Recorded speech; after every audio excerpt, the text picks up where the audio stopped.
So I have been asked loads of questions about my little satchel, and there's quite a personal story behind this one. So when I was looking for a little bag just for my day trips out, I came across this one, and this is a Polish military bread bag, and I instantly had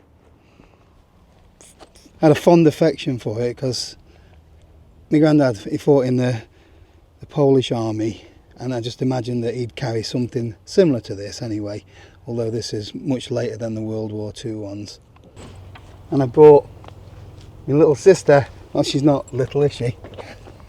Still in a hole. Yeah. She's going to explain a bit because she's been on let's call it A voyage of discovery. Yeah, to try and find out about our past and our heritage, because when we were kids, and up until very recently, we didn't know very much about where the Messners came from as such, did we? No. All we knew was that my granddad fought in the war and stayed here in Great Britain after that. So Catherine's brought me to what we believe is the largest Polish war memorial outside of Poland. Yep, I believe so. And what's it called? It's at Newark. Yes. So it's just the Polish cemetery in Newark. It's really beautifully kept, full of some British soldiers as well here, and lots of Polish soldiers that never made it home. So the remains of the Polish Prime Minister or President in exile here. So let's start off with what happened. So my granddad grew up in Poland, didn't he? He did, yes. Eastern Poland, so about 100 kilometres from what is now the Ukrainian border. And what happened with regards to war breaking out and things like that? So the Germans invaded in 1st of September 1939 because of a pact between Germany and Russia at the time. Poland was invaded from both sides, so the Germans coming in from one side and Stalin coming in from the other side. So and it was split down the middle. Although my granddad's family lived in Poland, yep, Messner is actually of German descent, isn't it? It is. So way back, centuries ago, I'm not exactly sure of the date. Centuries ago, the Germans took land, I suppose, and resettled. Like the British did as well. Pretty much, yeah. We've all been at it, haven't we? In fact, I think we're the only country that hasn't invaded Poland at some point. Yes. So they were sandwiched between the two. So they've got Russian forces coming in from one side and German forces invading from the other side. And so my granddad at the breakout of war was 15, 14? 13. He was 13. Born on 9th of November 1926, so he was nearly 14. And he was forced. The whole family, I assumed that the whole family would have been given the option to resettle or go to Siberia. So they will have gone with the Germans into forced labour, and they went to a place called Poznan in Poland and were put on a farm to work on a farm under forced labour in Poland. And you've got documents, haven't you, showing that my granddad was forced into... He was forced into the Hitler Youth, yeah, which was the way that they trained their soldiers, basically. Yeah. So he was taken into the Hitler Youth. They would have been made to agree to German citizenship. And what happens if they didn't do that? If then they decide... they'd shoot them. Exactly. They'd shoot them, yeah. So, and I would imagine that it was either you go into forced labour or we take your oldest son. There was no choices. They did what they were told. I actually think... I don't think anyone needs a lesson about what went off in Poland. No, exactly. But I think that's what saved them, was the fact that they agreed or were forced to go. Whereas if they ended up going to the Russian side, they'd have gone to Siberia. They'd have gone to Siberia, yeah. And not many people got out of there, really. So we didn't know anything about my granddad. How did you go about investigating and getting all of this information? I'm I'm like a dog with a bone, really. Yeah. So and is this the only this thing is you all had to I start off had. with? This is all I had, which was his soldier's pay book, which was given by the British Army. So I had this, which basically had his army number on it, and that's pretty much it, really. There's not a great deal of information on there. His birth date I knew because it was there. Yeah. It tells you kind of like vaccinations that he's had. My granddad never really. So my granddad died when I was 1, I think. Yeah. And so I never. 3 months old. Yeah. He was So I 3 never months old. really knew him. I never met him. He died before I was born. But by all accounts, he was a very private and secretive kind of man. Yeah. The stories of him like having money sewed in the hems of his clothes and stuff like that. Because that's kind of how people survive. That's how you had to get by Yes, in those sort of times. I think what you have to remember is that when he came here, just after the war, the Polish weren't particularly welcome because obviously we were a broken country, like the rest of Europe was, and we had thousands of men to find homes for and jobs for. Yeah. And I can't imagine that him saying to anybody that he'd served in the German army, Yeah. forcibly or otherwise, I don't think that would have gone down very well. Yeah. So I think they kept, obviously the horrific experiences they must have seen. When they cleared out his village and either murdered everybody or sent them off to Siberia, they witnessed all of that. They saw these things. They saw people being shot outside the house and stuff like that. As a child, I guess you want to leave those memories behind. So he's at war, more or less, at 13, 14 years old, He's being in trained. forced labour at that age, and then off into the Hitler Youth at the age of 15, which is where you learn how to be a soldier. And then at 16, sent out into the German army. So I was under the impression then that my granddad was fighting for the Polish army. Yeah.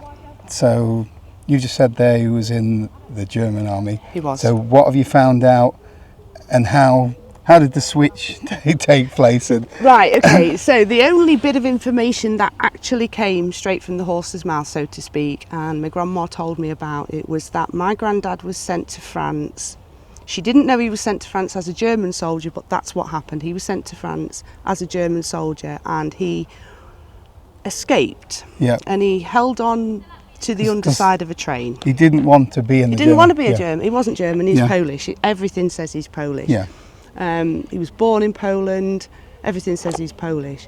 So he escaped by holding on to the underside of a train and got out of France, where he would have met up with resistance, Polish resistance, maybe or French resistance, and through Belgium and into Italy, where he joined up with the Polish Second Corps. Okay. And then enlisted as a Polish soldier under British command in Italy. Okay. And you got some info that you found out? Yeah. So I applied to the Ministry of Defence and asked them for a copy of my granddad's service records. Up until this point, I wasn't even certain that he had served. Yeah. But I knew that he'd done something, so I applied to see if they held any information on him, and this huge envelope arrived with all of this paperwork, which shows fingerprints. It's all in Polish, and it was very difficult to get it translated. I've had a lot of help with this, basically showing when he passed his driving test. He spent time in a field hospital in Arezzo in Italy. I still don't know now whether or not he was ill or whether he was injured. Yeah. But this gave me his place of birth. So I knew which village he'd been born in. Okay. That was how I knew he'd been awarded medals, because of that tiny little bit of paper there. Typo, look. Yeah. Konrad Messner, by the way, I've not Konrad, mentioned it. yeah. Konrad Messner. Konrad Messner. That's my notes. So these kinds of things are all... That's his dad's name, isn't it? His dad Jacob, yeah. His mother was called Maria Sander.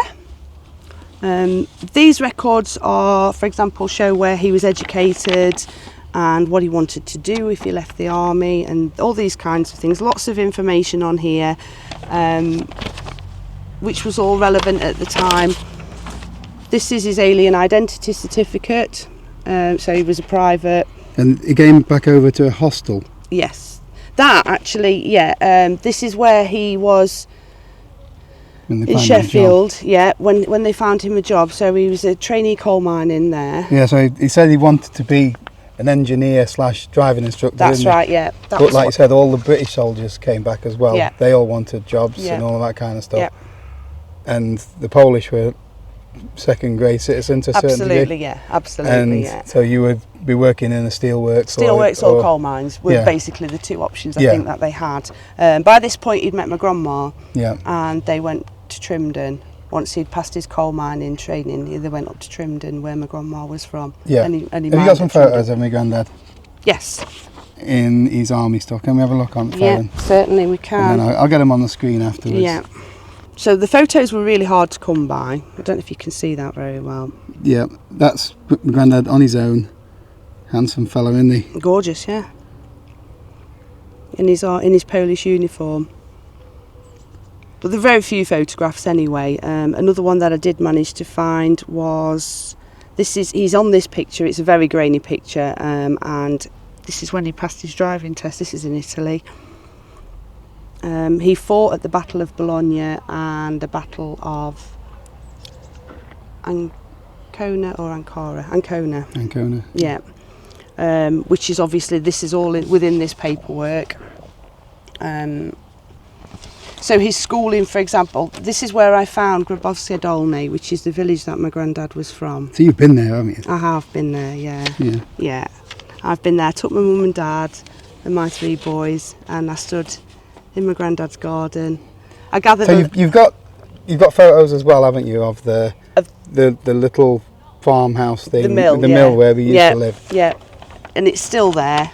You want to buy it, don't you? I do want to buy it, yeah. If I could pick my lot up and take them, I would. So he was discharged here on the 16th of December 1947. Okay, so why didn't he go back to Poland after the war? Right, okay, so his family were in what was Eastern Germany by this point. So they survived the war, his mum and his dad and his sister Carolina, and they were in Eastern Germany. Again, not a nice place to be just after the war. Yeah. Really poor, proper poverty. He never saw his mum and his dad and his sister again. He couldn't return to Germany because he was a traitor. Yep. So if he'd have gone through Checkpoint Charlie, as it was then, to get into Eastern Germany, he'd have been arrested on the spot. That sounds horrible, the word traitor. No, it does.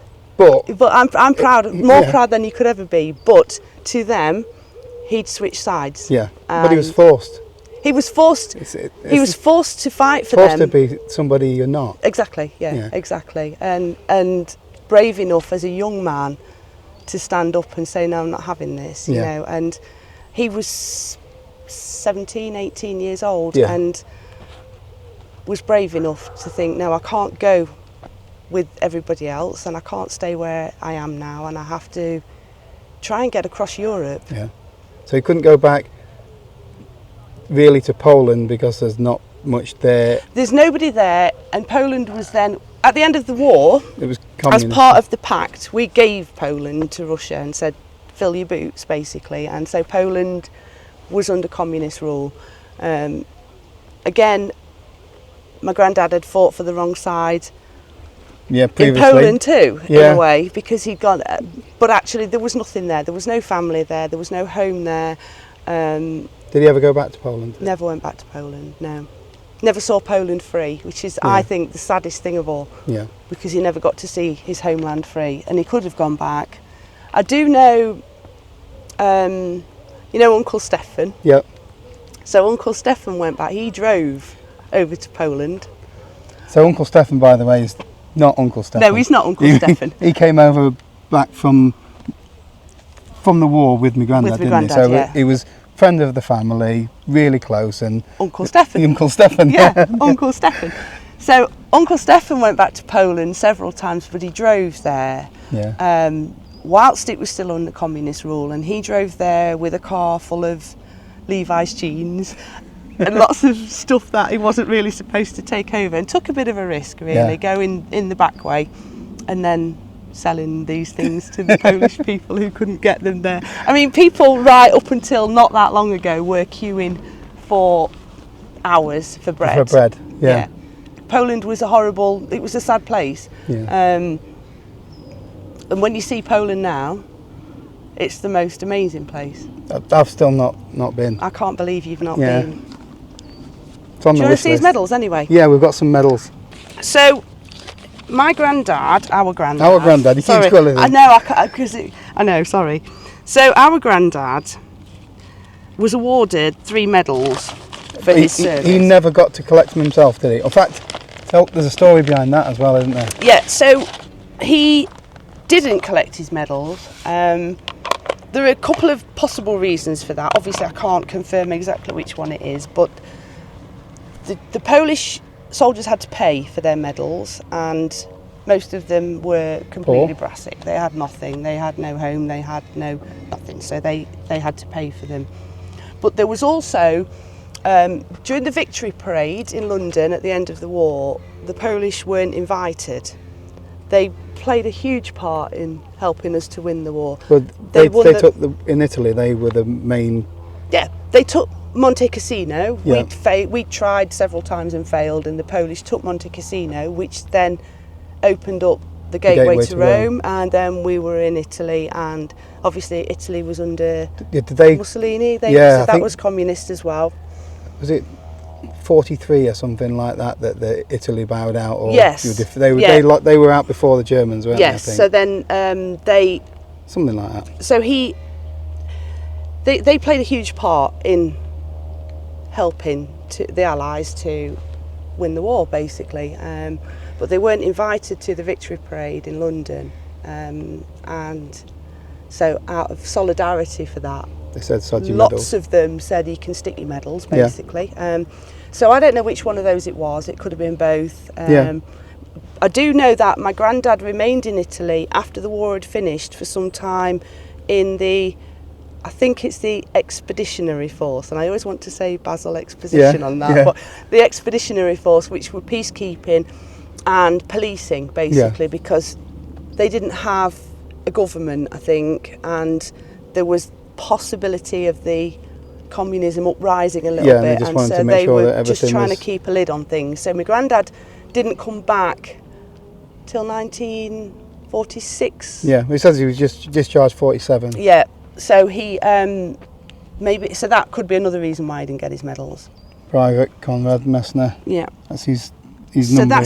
That's his war medal. Yeah, so that's just an overall war medal that everybody got. Yeah, everybody got that one. So that's his war medal there. Wow.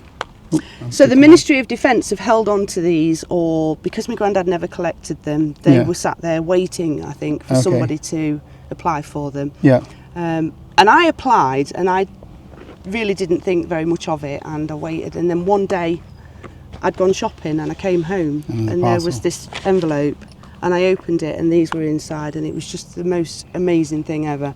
Is this one? This is the Italy Star.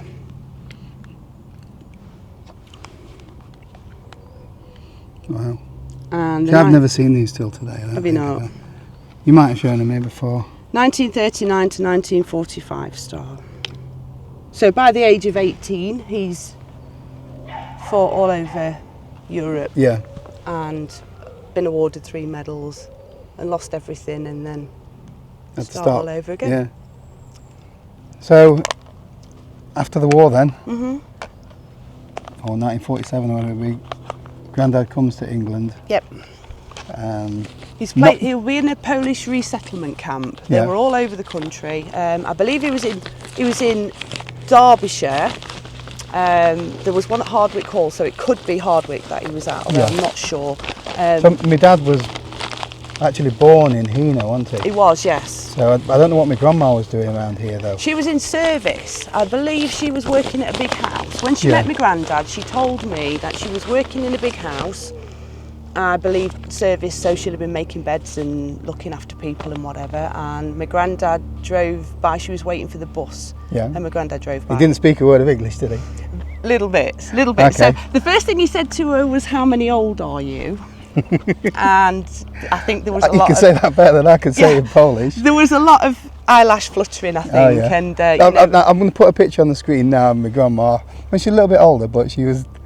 she's like a film star. Honestly, she's proper gorgeous, isn't she? Yeah.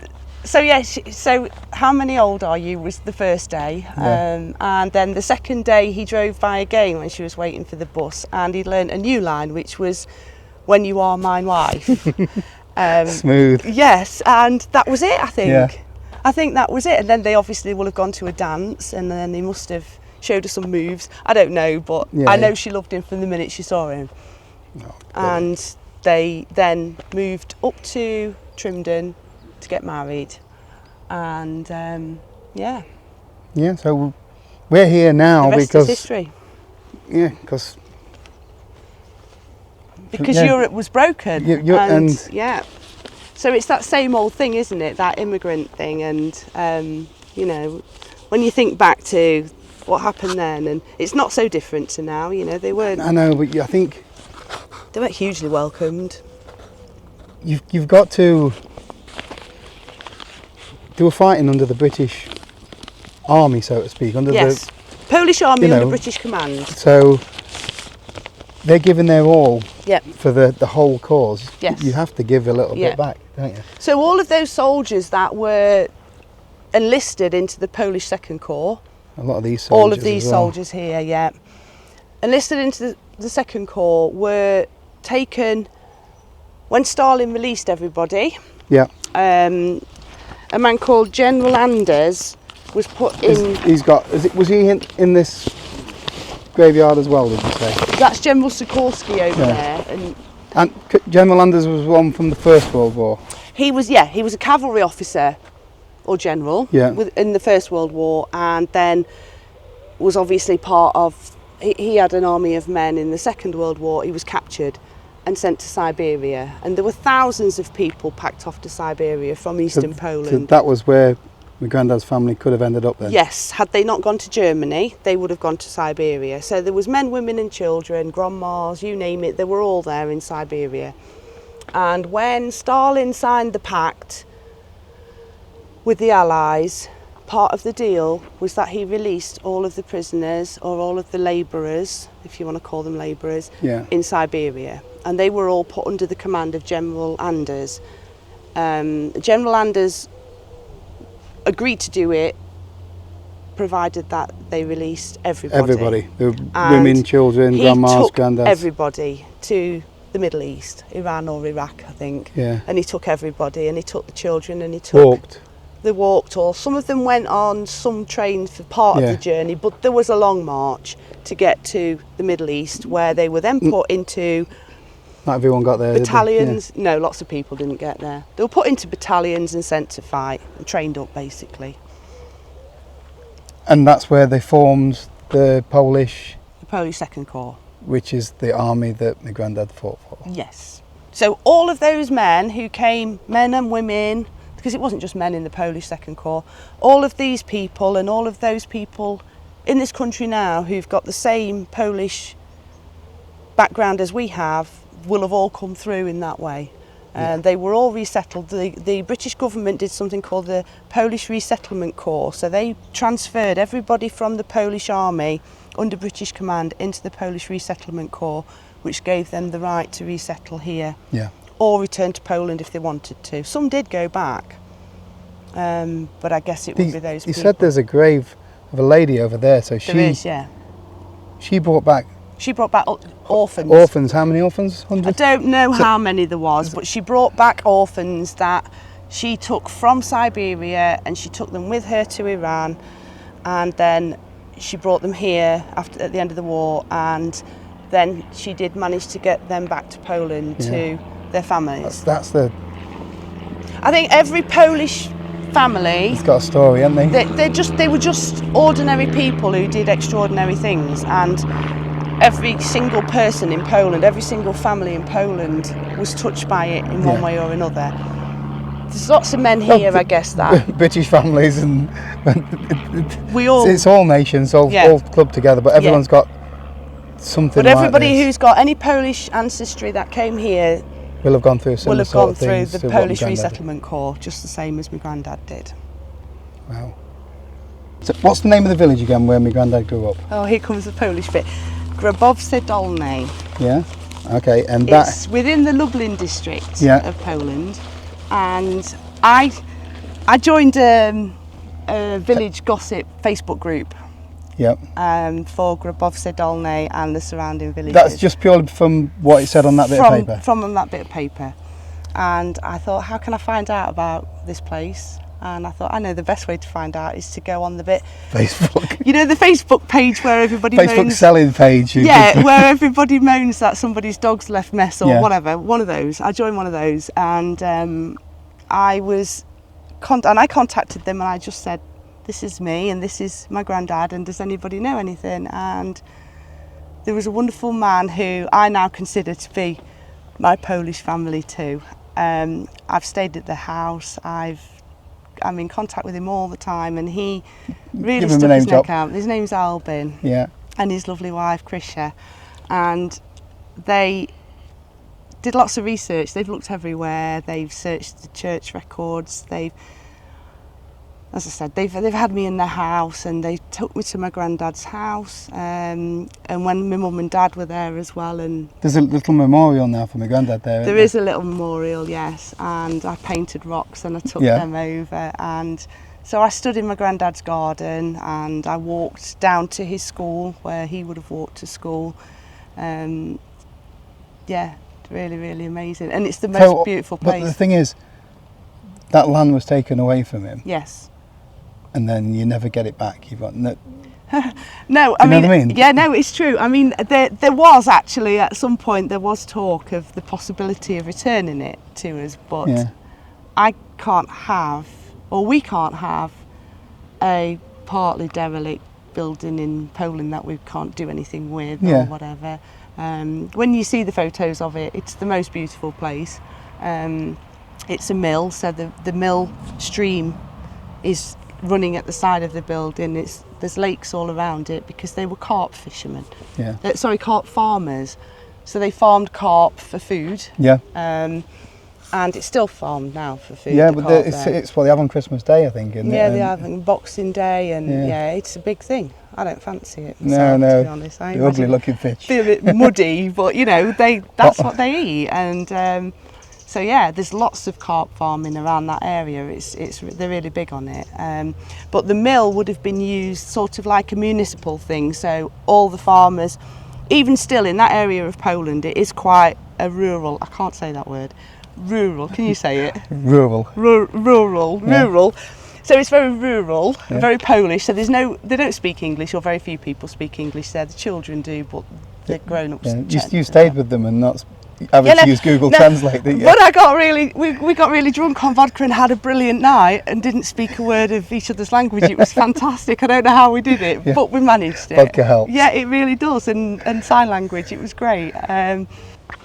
So now you know why I went for the Polish military bread bag. I have seen that you can get World War II ones, so I'm gonna maybe upgrade to an older one, I think. Yeah, get the real thing. Get the same thing as my granddad would have had. Yeah. And then we've just got to get you to Poland. Yeah. That's a totally different video. Anyway, thank you for watching. Thank you for Catherine for giving me this lesson and bringing me here. I'll see you tomorrow. Bye. She won't. Bye.